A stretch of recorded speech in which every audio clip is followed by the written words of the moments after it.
संख्या पद्धति। चलिए प्यारे बच्चों देखते हैं कि इस अध्याय की प्रगति कैसे हो रही है। इस अध्याय में बच्चों हमने सबसे पहले पढ़ा था संख्या पद्धति का एक परिचय। उसके बाद हमने पढ़ा दो परिमेय संख्याओं के बीच में परिमेय संख्या ज्ञात करना। उसके बाद हमने पढ़ा अपरिमेय संख्याएं। इसके बाद हमने पढ़ा बच्चों संख्या रेखा पर अपरिमेय संख्या का निरूपण। इसके बाद हम लोगों ने पढ़ना है बच्चों वास्तविक संख्या और उनके दशमलव प्रसार। फिर हमने पढ़ा बच्चों उत्तरोत्तर आवर्धन पराक्रम के द्वारा वास्तविक संख्याओं को संख्या रेखा पर देखना। फिर हमने अब पढ़ना है वास्तविक संख्याओं पर संक्रियाएं और इसके बाद हम लोग पढ़ेंगे वास्तविक संख्याओं के लिए घातांक नियम। तो बच्चों सबसे पहले हम देखते हैं कि आज की क्लास में हम क्या सीखने जा रहे हैं। बेटा आज हम पढ़ेंगे वास्तविक संख्याओं पर संक्रियाएं। तो पहले पूर्व कक्षा का दोहरान कर लेते हैं। इससे पिछली क्लास जो हुई थी बच्चे उसमें हमने पढ़ा था कि वास्तविक संख्याओं का दशमलव प्रसार कैसा होता है। कैसा होता है वास्तविक संख्याओं का दशमलव प्रसार? दो तरह की होती है वास्तविक संख्याएं, एक परिमेय और एक अपरिमेय। ठीक है। और उसके बाद हमने देखा था कि उत्तरोत्तर आवर्धन पराक्रम के द्वारा किस प्रकार हम संख्या रेखा पर संख्याओं को दिखा सकते हैं मैग्नीफाइंग ग्लास से, है ना। तो जैसे हमने क्या किया बच्चे, हमने यहाँ पर संख्या रेखा बनाई इस तरीके से, है ना। और मान लो कि हमारी संख्या है 5.45।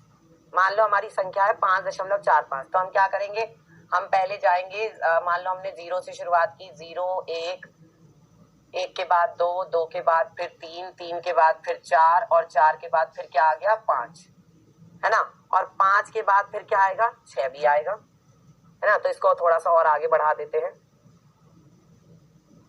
अच्छा ठीक है, तो दोबारा ही बना लेते हैं। चलो ये लो, ठीक है।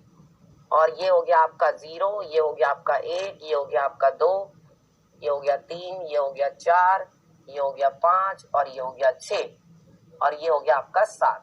तो हमारी संख्या क्या थी 5.45।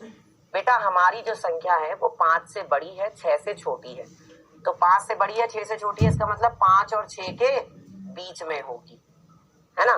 तो फिर हमने एक और संख्या रेखा बनाई, है ना। हमने उत्तरोत्तर आवर्धन किया और एक तरफ हमने लिखा 5 और एक तरफ हमने लिखा 6। फिर हमने 5 इसके बीच में 5.1 लिखा, 5.2 लिखा, 5.3 लिखा, 5.4 लिखा, 5.5 लिखा, 5.6 लिखा, 5.7 लिखा, 5.8 लिखा और 5.9 लिख दिया। ठीक है। अब हमारा क्या है बच्चों, देखो 5.4 है ना। तो 5.4 कहाँ है, देखो ये रहा, और उसके बाद 5 भी आ रहा है, यानी ये इन दोनों के बीच में होगी, है ना। तो हमने क्या किया, एक बार और संख्या रेखा बनाई, ठीक है। और इस पर हमने एक तरफ तो क्या लिखा 5.4, यहाँ पे हमने लिखा 5.4 और यहाँ पर हमने क्या लिखा बच्चों, यहाँ पर हमने लिखा 5.5।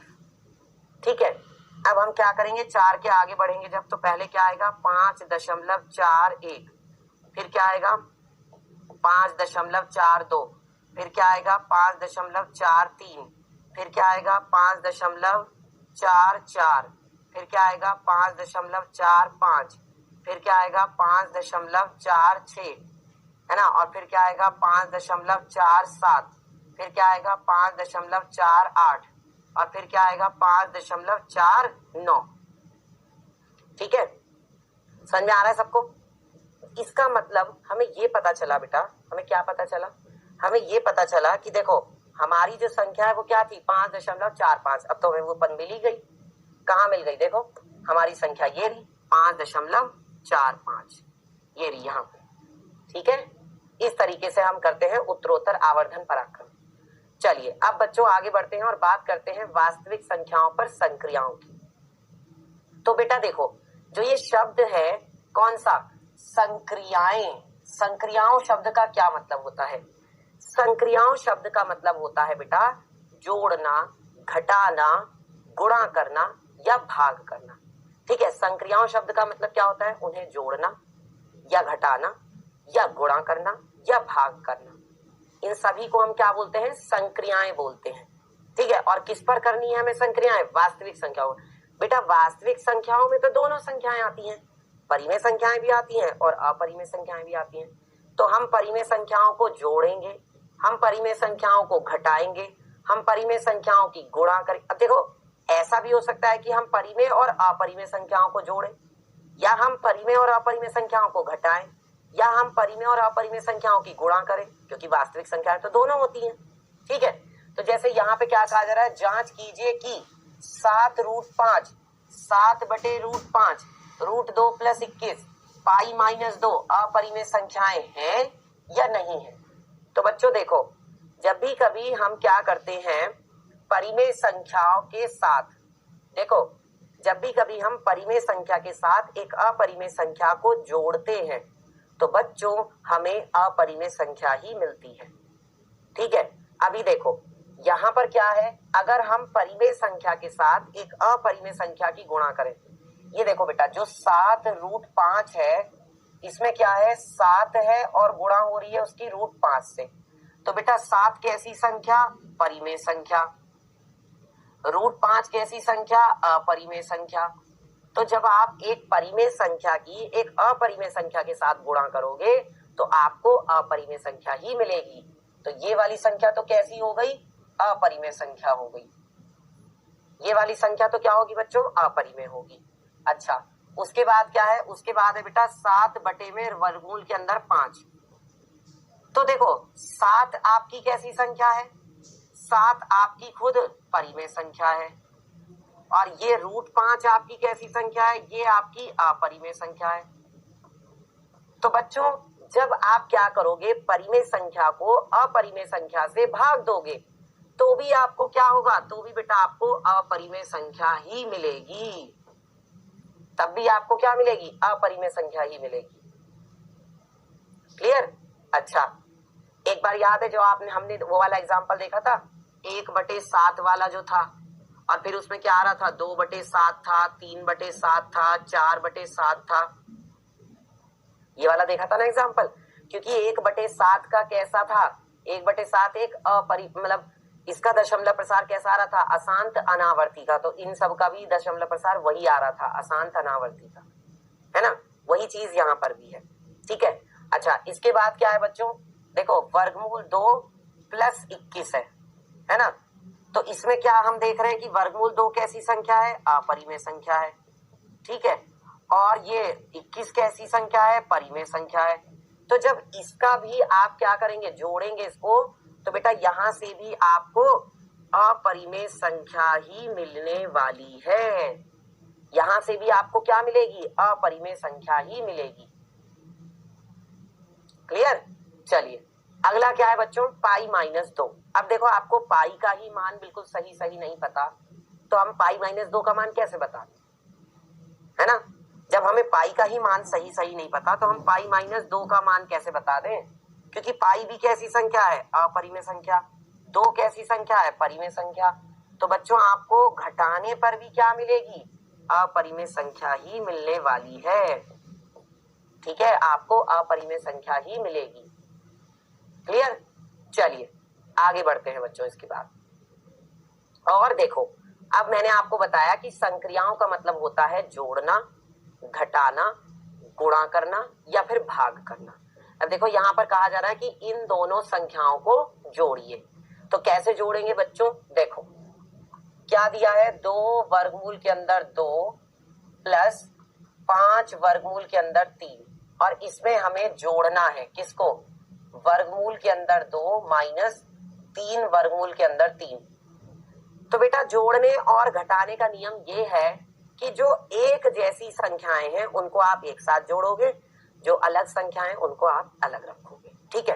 अभी देखो यहाँ पर ये √2 और √2 वाली संख्याओं को, वर्गमूल 2 वाली संख्याओं को तो एक साथ जोड़ोगे, और जो वर्गमूल 3 और वर्गमूल 3 वाली संख्याएं हैं उनको एक साथ। ठीक है, तो कैसे करेंगे, देखो इसको 2 वर्गमूल 2 और ये वाले वर्गमूल 2 को मैं यहाँ पे लिख लेता हूँ। फिर क्या आएगा बच्चों, 5 वर्गमूल 3, और इसमें से हमें घटाना है 3 वर्गमूल 3। ठीक है, अब कितना आएगा बच्चों बताना जरा। देखो ये हमारे पास कितना हो जाएगा, 2 √2 में जब √2 को जोड़ोगे तो कितना आएगा बताओ, अगर 2√2 में √2 को जोड़ोगे तो कितना आएगा? तो बेटा यहां से आपके पास आएगा 2 और 1 3√2। 2 ये है और 1 ये है, तो 2 और 1 कितना हो गया? 3। अच्छा, 5 में से 3 घटाओगे तो कितना आएगा बच्चों? 5 में से 3 घटाएंगे तो 2 आएगा, और वो 2 कैसा होगा? प्लस का। तो ये आपके पास आएगा 2 वर्गमूल के अंदर 3। ये आपका आंसर हो जाएगा। क्लियर है? सबको आ रहा है समझ में बच्चों? बताओ, यहां तक सबको क्लियर है? कोई डाउट तो नहीं है किसी को? यहां तक डाउट तो नहीं है किसी को? आ गया समझ में? चलिए आगे बढ़ते हैं। इसके बाद है बच्चों कि 6√5 को 2√5 से गुणा कीजिए। अब की बार क्या करनी है? गुणा करनी है। तो चलो गुणा करते हैं। तो गुणा कैसे करेंगे भाई? देखो, हमें करनी है 6√5 की गुणा किससे? ये करनी है हमें 2√5 से। तो इसमें क्या होगा बच्चों? सबसे पहले तो देखो, 6 की गुणा तो हो जाएगी 2 में, सीधी सीधी 6 की गुणा तो किस में हो गई? 2 में हो गई। और वर्गमूल 5 की गुणा होगी वर्गमूल 5 में। वर्गमूल 5 की गुणा किस में कर दोगे? वर्गमूल 5 में ही कर दोगे। ठीक है, जो एक जैसी संख्या है उनकी गुणा एक साथ कर दी। तो क्या होगा बच्चों? यहां से देखो, 6 दूनी हो जाएगा 12। ठीक है, और बेटा जब वर्गमूल 5 की वर्गमूल 5 में ही गुणा करोगे तो उसके ऊपर से जो वर्गमूल है वो हट जाएगा, क्योंकि वो एक तरह से क्या हो गया? वर्गमूल 5 का वर्ग हो गया। तो यहां से क्या होगा? जब वर्गमूल 5 की वर्गमूल 5 में गुणा करोगे तो ये आपके पास आ जाएगा 5। कितना आएगा आपके पास? 5 आएगा। और जब आप 12 की 5 में गुणा करोगे तो 12 की 5 में गुणा करने पर आएगा 60। ठीक है, ये आपका आंसर हो गया। सबको आया समझ में? चलिए आगे बढ़ते हैं। इसके बाद बच्चों क्या है? कह रहे हैं कि 8√15 को 2√3 से भाग दीजिए। तो बेटा देखो, हमने जोड़ना भी सीखा, हमने घटाना भी सीखा, हमने गुणा करना भी सीखा, अब हम भाग करना सीख रहे हैं। तो क्या करना है हमें? हमें यहाँ पर 8√15 को क्या देना है? भाग देना है। किससे? 2√3 से। दे दो भाग, जरा बताओ कितना आएगा? 8√15 को हमें भाग देना है 2√3 से। कितना आएगा बच्चों बताओ? जब भाग दोगे तो कितना आएगा बताइए? तो बच्चों देखो, यहां पर क्या है? 8√15 है और बटे में 2√3 है। तो देखो, 2 से तो 8 कट ही जाएगा। 2 एकम 2, 2 चौक 8, ये तो कट ही गया। तो हमारे पास क्या बच गया? हमारे पास बच गया 4 वर्गमूल के अंदर 15 और बटे में वर्गमूल के अंदर 3। अब बच्चों देखो, जो दोनों संख्याएं वर्गमूल के अंदर है उनको हम एक साथ लिख सकते हैं। कैसे भाई? ये 4 तो है ही है ना? जो वर्गमूल के अंदर 15 भी है, वर्गमूल के अंदर 3 भी है, तो मैं इसको ऐसे लिख सकता हूं गुणा में करके, वर्गमूल के अंदर 15 और इसके बटे में है बच्चों 3। 15 वर्गमूल 15 के बटे में ही तो था ना वर्गमूल 3, तो मैं इसको वर्गमूल के अंदर करके लिख सकता हूं दोनों को एक साथ। अब देखो, 3 से क्या होगा? 15 कट सकता है, तो हमने क्या किया? 3 से 15 काटा। 3 एकम 3, 3 पंजे 15। तो कितना आ जाएगा बेटा आपके पास? ये आपके पास आ जाएगा 4 और वर्गमूल के अंदर 5। ठीक है, 4 आ गया और वर्गमूल के अंदर कितना आ गया? 5 आ गया। अब बताओ, कोई दिक्कत किसी को?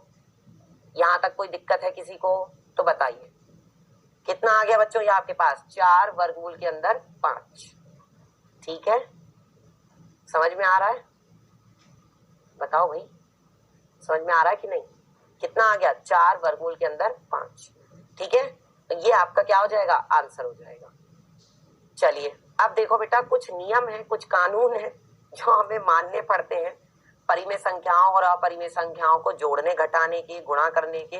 तो देखते हैं वो नियम क्या है। अब देखो बच्चों, पहला जो नियम है वो कह रहा है, पहले नियम में एक परिमेय संख्या और एक अपरिमेय संख्या का जोड़ या घटाना अपरिमेय होता है। यही तो मैंने आपको बताया, होता है, बस ये नियम है। चाहे आप परिमेय संख्या और अपरिमेय संख्याओं को जोड़ो या घटाओ, आपको क्या मिलेगा? आपको बच्चों अपरिमेय संख्या ही मिलेगी। ठीक है। फिर दूसरा नियम क्या कहता है? दूसरा नियम कहता है एक अपरिमेय संख्या, आपके पास क्या है, एक अपरिमेय संख्या है के साथ एक शून्येतर, शून्येतर मतलब का नॉन जीरो, मतलब जीरो नहीं होना चाहिए, शून्य यानी कि जीरो को छोड़कर कोई और संख्या, शून्येतर का मतलब है जीरो को छोड़कर कोई और संख्या जो है उस परिमेय संख्या का गुणनफल या भागफल जो है बेटा वो कैसा होता है, अपरिमेय होता है। अगर जीरो नहीं है, मतलब अगर आप जीरो से गुणा नहीं कर रहे हो, क्योंकि एक बात आप जानते हो जीरो की किसी भी संख्या से गुणा करो जीरो ही आता है, इसीलिए उन्होंने ये बोल दिया कि जीरो को छोड़कर। अब जैसे मान लो आप गुणा करते हो वर्गमूल 5 की किससे, जीरो से, तो ये तो आपको क्या दे देगा, जीरो दे देगा। इसीलिए उन्होंने कहा कि अगर आप किसी अपरिमेय संख्या, मान लो आप √3 की किससे गुणा करते हो, किसी नॉन जीरो परिमेय संख्या से, मान लो सॉरी मान लो अगर मैं 2 से गुणा करता हूं तो 2 तो जीरो के तो होती नहीं, लेकिन परिमेय संख्या तो है, तो ये आपको क्या देगा, ये बेटा आपको 2√3 देगा। और 2√3 अपने आप में क्या है, 2√3 अपने आप में क्या है बच्चों, अपरिमेय संख्या है।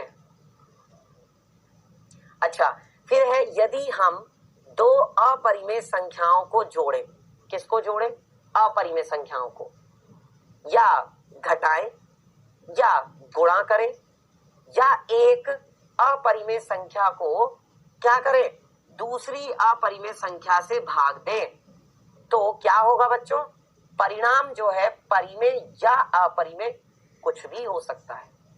अब इसमें गारंटी नहीं है, यहाँ पर ये नहीं कह रहे हैं कि वो परिमेय ही होगा या अपरिमेय ही होगा। अगर आप दो अपरिमेय संख्याएं लेते हो, कौन सी, अपरिमेय संख्याएं, और उनको क्या करते हो, दो अपरिमेय संख्याओं को जोड़ते हो, घटाते हो, गुणा करते हो, या फिर उनको क्या करते हो बच्चों, या फिर उनको भाग देते हो, या फिर उनको क्या करते हो बच्चों, भाग देते हो, तो परिणाम क्या होगा, परिमेय या अपरिमेय कुछ भी हो सकता है। ठीक है, वो इसलिए कह रहे हैं बच्चे ऐसे, क्योंकि देखो अगर आप क्या करते हो, दो, मान लो आप वर्गमूल 2 में से वर्गमूल 2 को ही घटा दो, है ना, तो क्या होगा, ये चलो पहले 3 वर्गमूल 2 में से वर्गमूल 2 को घटाओ, बताओ क्या आएगा। अगर आप 3 वर्गमूल 2 में से वर्गमूल 2 को घटाओगे तो आपको मिलेगा बेटा 2 वर्गमूल 2, 3 में से 1 जाएगा तो 2 आएगा, तो 2 वर्गमूल 2 मिल गया। अगर आप वर्गमूल 2 में से वर्गमूल 2 को घटाओगे तो आपको क्या मिलेगा बेटा, अगर वर्गमूल 2 में से वर्गमूल 2 को घटाओगे तो जीरो मिल जाएगा। ये तो जीरो तो कैसी संख्या है, परिमेय संख्या है। जीरो कैसी संख्या, परिमेय संख्या, और ये कैसी संख्या है, ये एक अपरिमेय संख्या है ना। और ये दोनों कैसी संख्याएं थी, ये दोनों अपरिमेय संख्याएं थी। तो जब हमने दो अपरिमेय संख्याओं को घटाया तो अपरिमेय संख्या मिली, जब हमने दो अपरिमेय संख्याओं को घटाया तो परिमेय संख्या मिली। इसीलिए उन्होंने कहा है कि फिर परिणाम परिमेय या अपरिमेय कुछ भी हो सकता है। ठीक है, चलिए आगे बढ़ते हैं बच्चों, अब करते हैं कुछ सवाल। अब जैसा आप यहाँ पर देख रहे हैं, कह रहे हैं निम्नलिखित व्यंजकों में से प्रत्येक व्यंजक को सरल कीजिए। तो इन व्यंजकों को सरल करने के लिए बच्चों हमारे पास कुछ नियम है। तो वो नियम क्या है, देखो एक तो हमारे पास होता है बच्चों एक हमारे पास सर्वसमीका होती है, आपने पढ़ रखी है, a प्लस बी और गुणा में a माइनस बी। बेटा ये सर्वसमीका किसके बराबर होती है, a प्लस बी गुणा में a माइनस बी। ये सर्वसमीका बराबर होती है a का वर्ग माइनस b का वर्ग होती है। अच्छा, एक सर्वसमीका हमारे पास होती है a प्लस बी का पूर्ण वर्ग। तो a प्लस बी का पूर्ण वर्ग क्या होता है, ये होता है बच्चों a का वर्ग प्लस b का वर्ग और प्लस होता है 2ab, है ना। ऐसे ही हमारे पास होता है a माइनस बी का पूर्ण वर्ग, तो ये होता है a का वर्ग प्लस b का वर्ग, और ये जो कि यहाँ पे प्लस की जगह माइनस आता है तो ये वाले प्लस की जगह पे माइनस 2ab आ जाता है। ठीक है, ये हमारे पास कुछ सर्वसमीकाएं हैं। अब इन्हीं में से सर्वसमीकाएं यहाँ पर लगने वाली हैं, चलो लगाते हैं। तो बेटा देखो पहले वाले में क्या हो रहा है, पहले वाले में देखो 3 प्लस वर्गमूल 3 की गुणा किसमें हो रही है, इसकी गुणा हो रही है बच्चों 2 प्लस वर्गमूल 2 में। तो यहाँ तो बच्चों आपको क्या करना पड़ेगा, सबकी अलग अलग गुणा करनी पड़ेगी, क्योंकि यहाँ तो कोई सरसमीका लग नहीं पा रही है ना, यहाँ पर तो कोई सरसमीका लग नहीं पा रही। तो आप क्या करोगे, पहले 3 की 2 में गुणा करोगे तो कितना आएगा, जब 3 की गुणा 2 में करोगे तो आ जाएगा 6। फिर इसी 3 की गुणा करोगे बच्चों वर्गमूल 2 में, तो क्या आएगा, 3 वर्गमूल के अंदर 2 आ जाएगा।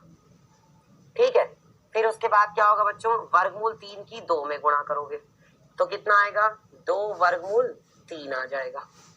ठीक है, फिर बेटा इसी वर्गमूल 3 की वर्गमूल 2 में गुणा करोगे तो कितना आएगा, वर्गमूल 3 की गुणा वर्गमूल 2 में, तो यहां से कितना होगा, देखो ये तो हो जाएगा 6, ये हो जाएगा 3√2, ये हो जाएगा 2√3। और देखो इन दोनों की जब गुणा करोगे तो ये दोनों को आप एक साथ लिख सकते हो वर्गमूल के अंदर, तो इसको हम लिख सकते हैं बच्चों वर्गमूल के अंदर 3 दूनी 6। आई बात समझ में, तो ये है। अब देखते हैं दूसरा वाला, दूसरे वाले में क्या करेंगे बताओ, दूसरा वाला क्या है बच्चों, 3 प्लस वर्गमूल के अंदर 3 और क्या है 3 माइनस वर्गमूल के अंदर 3। एक बार क्या करते हैं बच्चों, ए और बी को जोड़ते हैं और एक बार ए और बी को घटाते हैं। तो क्या ये वाली सरसमीका यहाँ लग रही है, देखो एक बार 3 और √3 को जोड़ रहे हैं, एक बार 3 और √3 को घटा रहे हैं, तो यहाँ पर लगाते हैं चलो ये वाली सरसमीका। अब जब यहाँ पर लगाएंगे तो क्या हो जाएगा, देखो ये सरसमीका बराबर होती है a का वर्ग माइनस b का वर्ग, है ना। यहाँ पर बच्चे ये है आपका a और ये है आपका b, ठीक है। तो a की जगह पे है 3 यानी 3 का क्या हो गया वर्ग, और b की जगह पे क्या है बेटा, b की जगह पे है वर्गमूल 3, तो हमने क्या किया वर्गमूल 3 का वर्ग कर दिया और बीच में क्या आएगा माइनस आएगा। ठीक है, तो बच्चों 3 तिया कितना होता है 9 होता है, 3 तिया 9 हो गया, और √3 का वर्ग करोगे तो क्या होगा बेटा, वर्गमूल के ऊपर वर्ग हो रहा है तो वर्गमूल जो है वो वर्ग से हट जाएगा। आ रही बात समझ में, जो ये वर्ग है इससे ये वर्गमूल हट जाएगा, तो ये आपके पास आ जाएगा केवल 3, और 9 में से 3 घटाओगे तो कितना आएगा 6, 9 में से 3 घटाओगे तो 6 आ गया। ऐसे कर सकते हैं आराम से। तो ये क्या है, ये वास्तविक संख्याओं पर संक्रियाएं हैं। ठीक है बच्चों, चलिए अगला क्या है, वर्गमूल 5 प्लस वर्गमूल 2 का क्या हो रहा है वर्ग हो रहा है। बताओ कैसे करेंगे, वर्गमूल 5 प्लस वर्गमूल 2 का वर्ग, देखो ये है आपका तीसरा, वर्गमूल 5 प्लस वर्गमूल 2 इस पूरे का क्या है बच्चों वर्ग है। ठीक है, अब देखो यहां पर कौन सी सरसमीका लग रही है, ये वाली सरसमीका लगेगी a प्लस बी का पूर्ण वर्ग। तो a प्लस बी का पूर्ण वर्ग क्या होता है, a का वर्ग b का वर्ग 2ab, है ना। तो यहाँ पे देखो a की जगह पे कौन है और b की जगह पे कौन है, पहचानो बताओ, a की जगह पे कौन है और b की जगह पे कौन है। ये है बेटा आपका a और ये है आपका b। ठीक है, तो क्या हो जाएगा, पहले आता है a का वर्ग यानी कि वर्गमूल 5 इस पूरे का वर्ग, फिर आता है b का वर्ग। अब b की जगह पे क्या है बच्चों वर्गमूल 2, तो वर्गमूल 2 का वर्ग हो गया, प्लस क्या होता है बच्चों 2ab यानी कि क्या हो जाएगा प्लस का 2 इंटू a की जगह पे क्या है वर्गमूल 5 और b की जगह पे क्या है बच्चों वर्गमूल 2। ठीक है, तो कितना हो जाएगा ये वर्गमूल 5 का वर्ग हो गया 5, वर्गमूल 2 का वर्ग हो गया 2। जो वर्ग होता है उससे वर्गमूल हट जाता है, और ये कितना हो जाएगा प्लस 2 गुणा में ये दोनों की गुणा एक साथ हो जाएगी यानी 5 गुणा 2 हो जाएगा। दोनों को एक साथ लिख लेंगे वर्गमूल के अंदर। आ रही है बात समझ में, दोनों को वर्गमूल के अंदर एक साथ लिख लेंगे। अब क्या होगा बच्चों, यहां से देखो 5 और 2 कितना हो गया 7, 5 और 2 हो गया 7 और प्लस 2 और वर्गमूल के अंदर आ गया 5 दूनी 10। बस ये आपका आंसर हो गया। ठीक है, समझ में आया सबको? चलो अगला है बच्चों वर्गमूल 5 माइनस वर्गमूल 2 और वर्गमूल 5 प्लस वर्गमूल 2। तो यह क्या कर रहे हैं, एक बार ए और बी को घटा रहे हैं और एक बार ए और बी को जोड़ रहे हैं। तो क्या होगा, देखो एक बार ए और बी को जोड़ रहे हैं, एक बार ए और बी को घटा रहे हैं, तो क्या होगा ए का वर्ग माइनस बी का वर्ग। इसका मतलब क्या हो जाएगा, इसका मतलब ये है बच्चों कि आपके पास कितना आएगा, देखो चौथे में क्या है, वर्गमूल 5 माइनस वर्गमूल 2 एक बार घटा रहे हैं और वर्गमूल 5 प्लस वर्गमूल 2 एक बार जोड़ रहे हैं। तो यहां से क्या होगा बच्चों, दोनों को एक बार आप क्या करोगे, जोड़ोगे, एक बार घटाओगे। तो इसका मतलब एक बार वर्गमूल 5 का वर्ग करोगे और माइनस एक बार वर्गमूल 2 का वर्ग कर दोगे, क्योंकि ए का वर्ग माइनस बी का वर्ग होता है।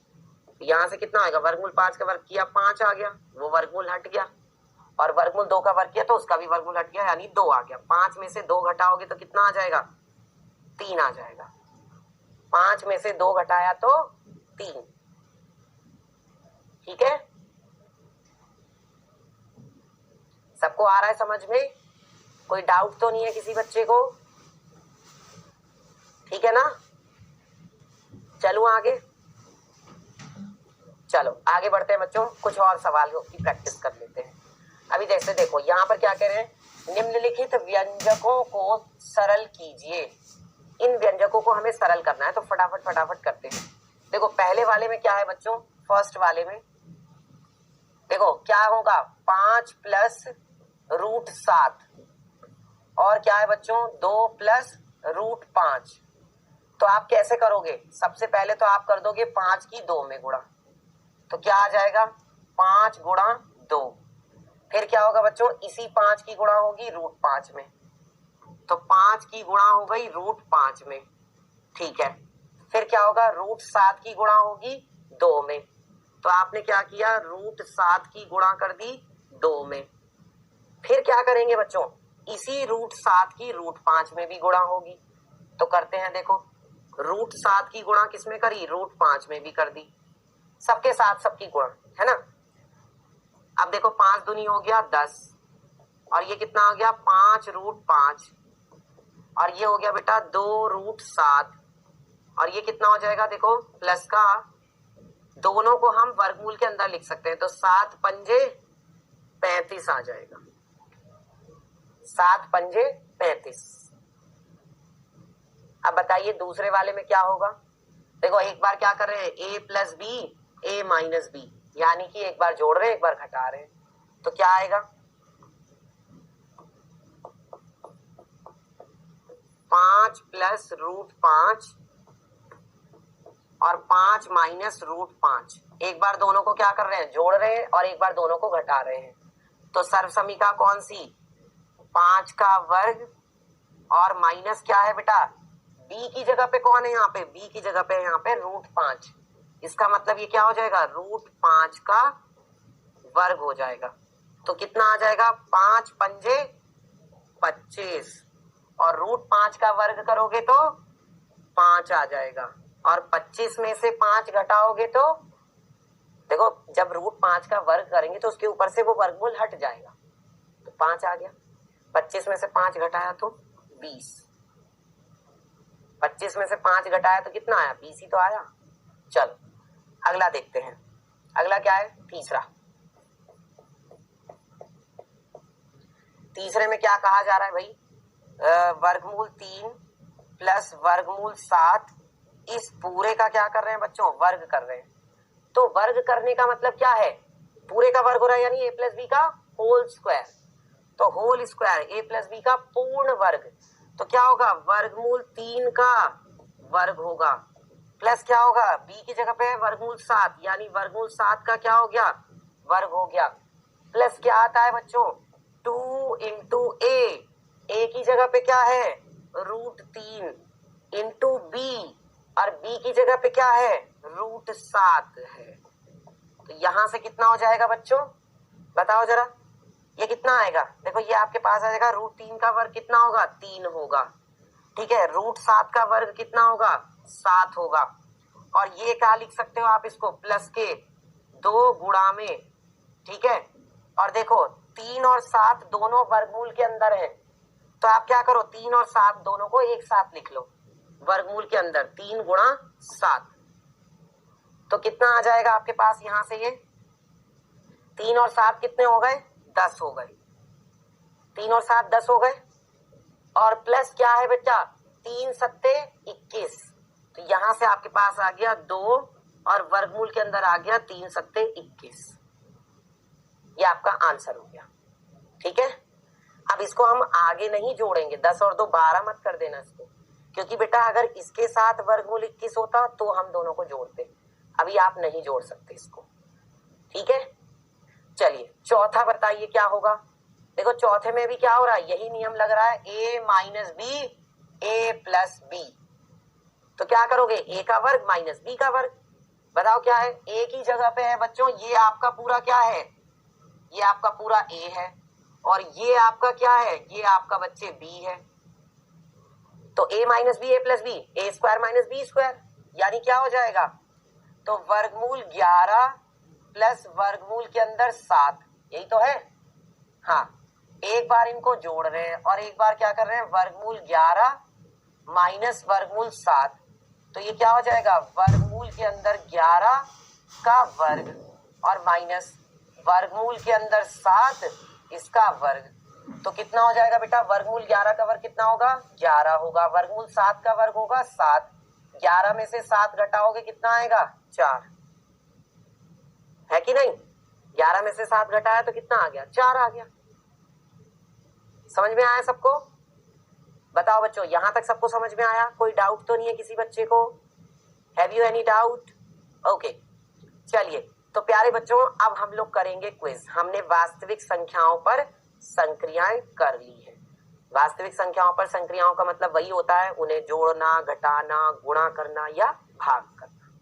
ठीक है, चलो तो बच्चों क्विज के क्वेश्चन का आंसर दो, बताओ क्या होगा इसका आंसर। पाई का सन्निकट मान है, पाई जो है बेटा, पाई का सन्निकट मान क्या होता है। अब वैसे पाई के बारे में बहुत बवाल हो चुका है, पाई का मान कई दशमलव के बाद कई स्थानों तक निकाला भी जा चुका है, लेकिन फिर भी आज तक कोई भी पाई का मान सही सही नहीं बता पाया है।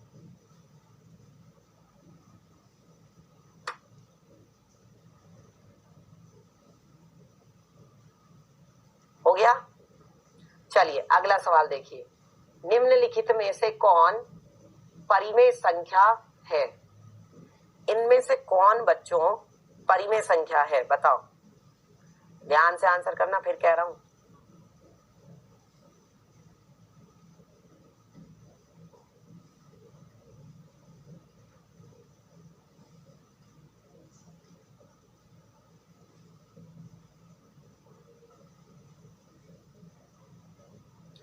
इनमें से कौन सी संख्या है बच्चों जो परिमेय संख्या है, बताइए।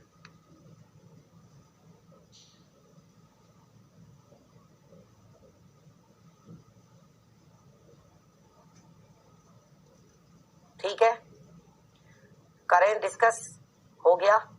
चलो तो डिस्कस कर लेते हैं बच्चों। देखो पहला सवाल क्या था आपके पास, फर्स्ट क्वेश्चन था पाई का सन्निकट मान क्या है। अब आप भी ये बात जानते हो कि देखो पाई का मान जो है वो तो कोई भी नहीं जानता, किसी को पता ही नहीं है ना। पाई का मान कोई भी नहीं जानता, मतलब कि एकदम जो सटीक मान है। वैसे पाई क्या है बच्चों, बताओ जरा, पाई कैसी संख्या है, परिमेय या अपरिमेय। चलो बताओ जल्दी से, देखते हैं कौन बच्चा आंसर करता है। पाई कैसी संख्या है, परिमेय संख्या है या अपरिमेय संख्या। तो बच्चों पाई जो है वो एक अपरिमेय संख्या है, इसका मान होता है 3.14159226 और इस तरीके से ये चलता जाता है पता नहीं कहां तक, दशमलव के बाद चलता जा रहा है चलता जा रहा है चलता जा रहा है। इसका जो दशमलव प्रसार होता है पाई का वो कैसा होता है, अशांत अनावर्ती का। क्यों, क्योंकि बच्चों ये एक अपरिमेय संख्या है, आप भी जानते हो। आपको पता है जो सुपर कंप्यूटर है, सुपर कंप्यूटर से भी पाई का मान निकाला जा चुका है। और आपको पता है दशमलव के बाद करोड़ों अंकों तक निकाला गया, लेकिन उसके बावजूद भी पाई का मान आज तक कोई भी सटीक नहीं बता पाया है, क्योंकि वो दशमलव के बाद जो है चलता ही जा रहा है, रुक ही नहीं रहा। कंप्यूटर की भी तो एक लिमिट है ना। कंप्यूटर ठीक है मशीन है तो क्या हुआ, पर फिर भी उसकी भी तो कोई लिमिट है, वो भी तो एक लिमिट तक ही गणना कर सकता है। और ये क्या है, ये तो भैया लिमिटलेस है। इसका तो जो है पाई का मान तो जो है चलता ही जा रहा है, अनंत तक चलता जा रहा है। तो वो अनंत तक थोड़ी दिखाएगा हमें, बताओ, वो हमें अनंत तक थोड़ी ना दिखाएगा पाई का मान। तो वही वाली बात है बच्चों, पाई जो है वो कैसी संख्या है, अपरिमेय संख्या है ना। अब कई बार क्या होता है कि पाई का मान जो है हम लोग 22/7 लिख लेते हैं। कई बार हम लोग पाई का मान 22/7 लिख लेते हैं। तो बच्चों को यही लगता है, और बल्कि बड़े बड़े जो बच्चे हैं उन्हें भी यही लगता है कि पाई का मान 22/7 ही होता है। उन बड़े बड़े बच्चों को भी यही लगता है, जबकि ऐसा नहीं होता बेटा। पाई का मान 22/7 नहीं होता। फिर कह रहा हूं, ध्यान से सुन लो, पाई का मान 22/7 नहीं होता।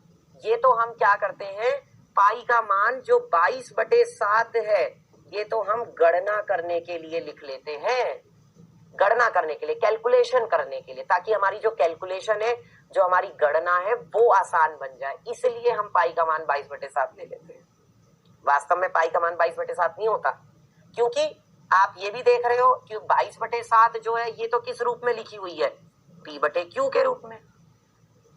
बेटा जो 22/7 है वो तो P/Q के रूप में लिखी हुई है, और जो संख्याएं P/Q के रूप में होती हैं, और इसका यहाँ पर बच्चों Q जो है वो 0 भी नहीं है, इसका जो Q है वो यहाँ पर 0 भी नहीं है।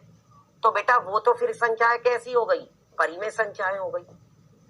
अब यहाँ पर आपको एक विरोध नजर आता है, भाई पाई कैसी संख्या, अपरिमेय संख्या, 22/7 कैसी संख्या, परिमेय संख्या। तो ये तो विरोध है, ये तो विरोध की स्थिति है, यही तो बात है। तो पाई जो है वो एक अपरिमेय संख्या है, जबकि 22/7 एक परिमेय संख्या है, इस बात को याद रखना। लेकिन जो पाई का मान है वो 22/7 के बहुत बहुत पास में होता है। जो 22/7 है वो पाई के बहुत बहुत पास में है, जो पाई का मान है उसके, ठीक है। तो इसलिए हम लोग क्या करते हैं, कैलकुलेशन आसान बनाने के लिए पाई का मान 22/7 ले लेते हैं। अब मेरे ख्याल से किसी भी बच्चे को कंफ्यूजन नहीं रहना चाहिए किसी भी तरह का पाई को लेकर, ठीक है। चलिए आगे बढ़ते हैं बच्चों। इसके बाद बच्चों अगला सवाल देखते हैं, जो कि क्या है, ये कह रहे हैं निम्नलिखित में से कौन परिमेय संख्या है।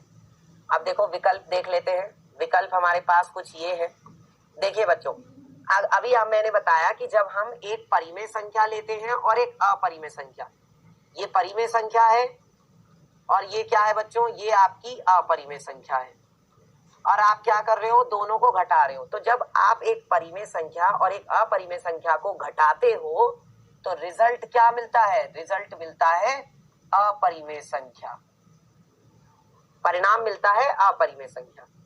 फिर यहाँ पर क्या हो रहा है, 2 की √7 में गुणा हो रही है, तो 2 कैसी संख्या, परिमेय संख्या, और वर्गमूल 7 कैसी संख्या है, अपरिमेय संख्या। इसका मतलब यहाँ से भी क्या मिलेगा आपको, अपरिमेय संख्या ही मिलेगी, यहाँ से भी क्या मिलेगी, अपरिमेय संख्या मिलेगी। बहुत अच्छी बात है।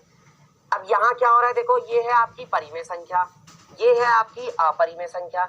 जब आप एक परिमेय संख्या और एक अपरिमेय संख्याओं को जोड़ते हो, है ना, तब आपको क्या मिलता है, तब आपको मिलता है बच्चों अपरिमेय संख्या।